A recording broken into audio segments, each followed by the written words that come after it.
Why would a rational, intelligent adult spend $10,000 on a handbag and then wait 2 years just for the privilege of buying it? That is not a hypothetical. That is the reality of owning a Hermes Birkin bag. And here's the part that will genuinely rewire how you think about money, status, and desire.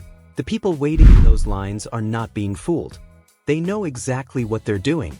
And that's what makes this so fascinating. Today, we're going inside the psychology of the world's most exclusive luxury goods, why they exist, who buys them, and why the business model behind them is one of the most brilliant ever conceived. The weight is the product. Let's start with Hermes. The company produces roughly 70,000 Birkin bags per year. That sounds like a lot until you realize there are millions of people who want one. Hermes does not advertise the Birkin. It does not run Instagram campaigns or flash sale promotions. In fact, you cannot simply walk into a Hermes store and purchase one off the shelf. To even be considered for a Birkin, you typically need an existing purchase history with the brand. You need to build a relationship with a sales associate. You need to spend thousands on other items first, scarves, belts, perfumes. Only then, after proving your loyalty, might you receive an invitation to purchase one. This is called artificial scarcity. And it is not an accident. It is the entire strategy. Hermes controls supply with an almost military precision. They could make more bags. They choose not to. Because the moment a Birkin becomes easy to buy, it stops being a Birkin. The Veblen effect, when price becomes the point. In 1899, an economist named Thorstein Veblen introduced a concept that economists still talk about today. He called it conspicuous consumption. The idea was simple. Wealthy people buy expensive things not just for their utility, but to signal their status to others. From this came the concept of Veblen goods, products where demand actually increases as price increases. This is the complete opposite of how normal economics works.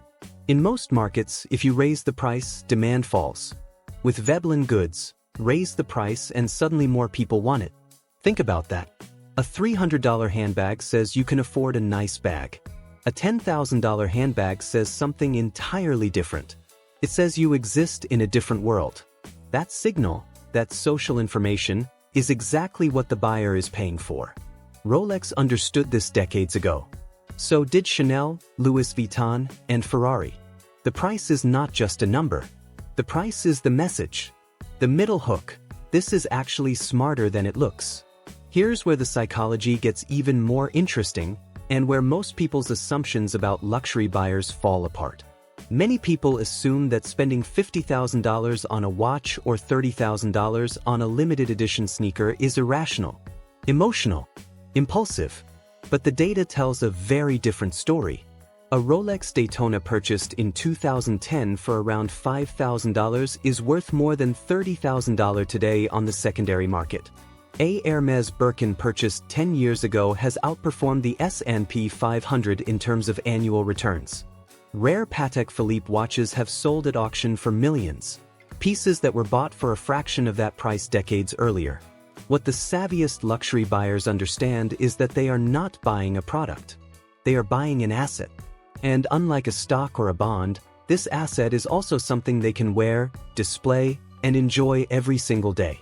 This is the genius of ultra-luxury branding. The item serves two functions simultaneously. It is a status symbol in the present and a store of value for the future. The emotional and financial rationales become one and the same. Scarcity, exclusivity, and the human brain. But let's go deeper. Because the reason luxury goods work isn't just economics. It's neuroscience. When something is rare, our brains assign it greater value. This is called the scarcity heuristic. It is baked into human psychology, a survival mechanism from an era when scarce resources meant life or death. Today, that same wiring causes us to perceive a limited edition watch or a waitlisted handbag as inherently more desirable, not because of any rational calculation, but because our brains are pattern-matching machines built for a different era. Luxury brands exploit this beautifully. Ferrari does not just make fewer cars because it's easier. It deliberately caps annual production to ensure that owning one remains a marker of elite access. Supreme, The streetwear brand built an empire worth over $1 billion almost entirely on weekly drops of limited quantities. The frenzy they create, people camping overnight, items selling out in seconds, is not a side effect of their model. It is the model. The waiting list is not an inconvenience. It is part of the experience of ownership.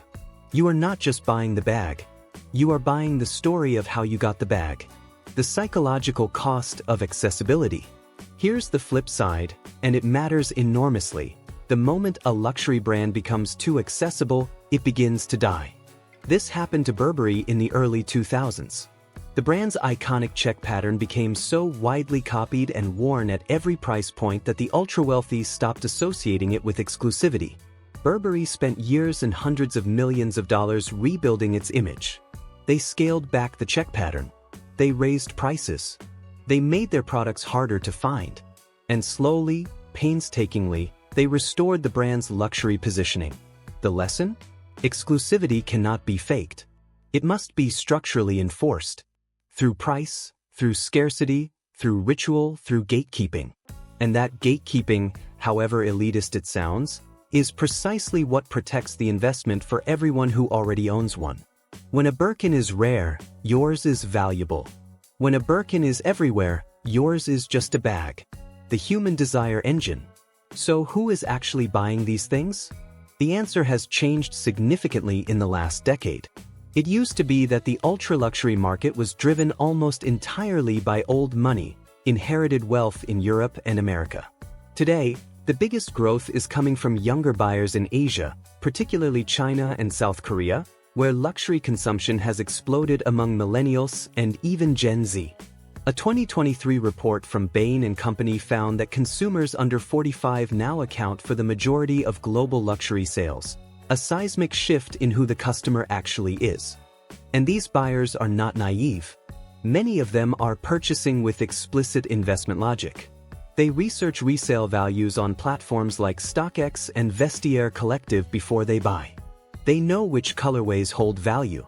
They know which brands have consistent pricing power.